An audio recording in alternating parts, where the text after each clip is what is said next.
Naruto anime series जिसमें total 720 episodes हैं filler मिला के। और आपको तो पता ही होगा कि नारुतो एनिमे बेस्ड है नारुतो नाम के मांगा के ऊपर। पर क्या आपको पता है कि नारुतो सीरीज में कुछ चीजें बहुत ही ज्यादा डिफरेंट है अपनी मांगा से। मैं नहीं मानता। वैसे तो मांगा ओरिजिनल सोर्स मटेरियल होता है और मांगा से ही एनिमे को अडॉप्ट किया जाता है, लेकिन कुछ रीजंस की वजह से एनिमे वो चीज नहीं दिखा पाता जो एक्चुअल मांगा में है। तो बस इसी चीज को देखते हुए हम आपके लिए लाए हैं कुछ डिफरेंस बिटवीन नारुतो मांगा एंड एनिमे। और कुछ डिफरेंस तो इतने अलग होने वाले हैं जो कि आपने सोचे भी नहीं होंगे। एनिमे में कुछ चीजें इतनी ब्रूटल नहीं दिखाई गई जितनी कि वो मांगा में थी। जैसे कि शिकामारु जब गेंजुत्सु के वश में आ जाता है तो उसका हाथ एनिमे में कुछ इस तरह से दिखाया जाता है, लेकिन मांगा में उसका हाथ इतना गल जाता है कि उसकी हड्डियां तक दिखने लगती है। एनिमे में हमें हाकू किस क्लैन से है ये कभी नहीं बताया गया, लेकिन जिन्होंने मांगा पढ़ा है उन्हें पता ही होगा कि हाकू यूकी क्लैन से है, और ये चीज सिर्फ मांगा में ही बताई गई है। एनिमे के अंदर जो स्लेव मार्क नेजी के सर में दिखाते हैं तो वो हमें कुछ क्रॉस या एक्स साइन की तरह दिखाई देता है, पर मांगा में नेजी का वो मार्क स्वास्तिक की तरह दिखाई देता था। अब इसे एनिमे में इसलिए अडॉप्ट नहीं किया गया क्योंकि ये यूरोप में हिटलर की नाजी पार्टी का साइन माना जाता था।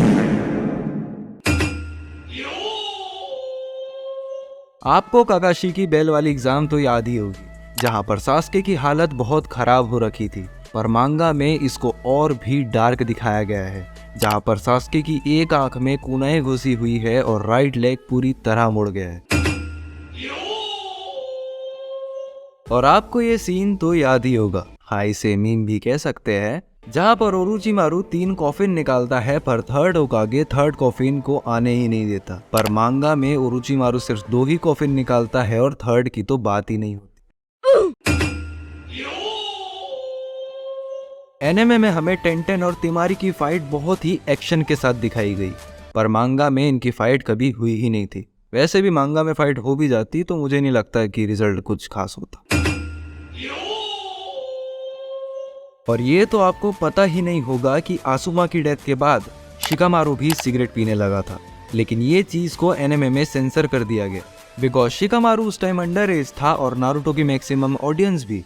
हालांकि आगे चल के हिदान को मारने के बाद शिकामारू भी अपनी स्मोकिंग क्विट कर देता है। एनिमे में जुत्सु काफी बढ़िया तरीके से सेंसर किया गया, नहीं तो मांगा में कुछ ज्यादा ही। मदारा और माइट गाय की फाइट नारुतो सीरीज में one of the best fight में से एक थी, पर मांगा में ये चीज और भी ब्रूटल थी।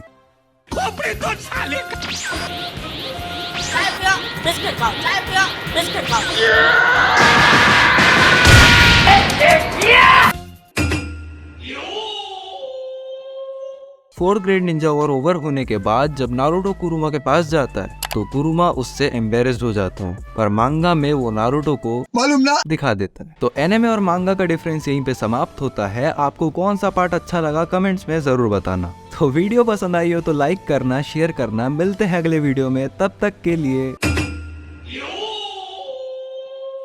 भाई कुछ ज्यादा नहीं हो गया ये?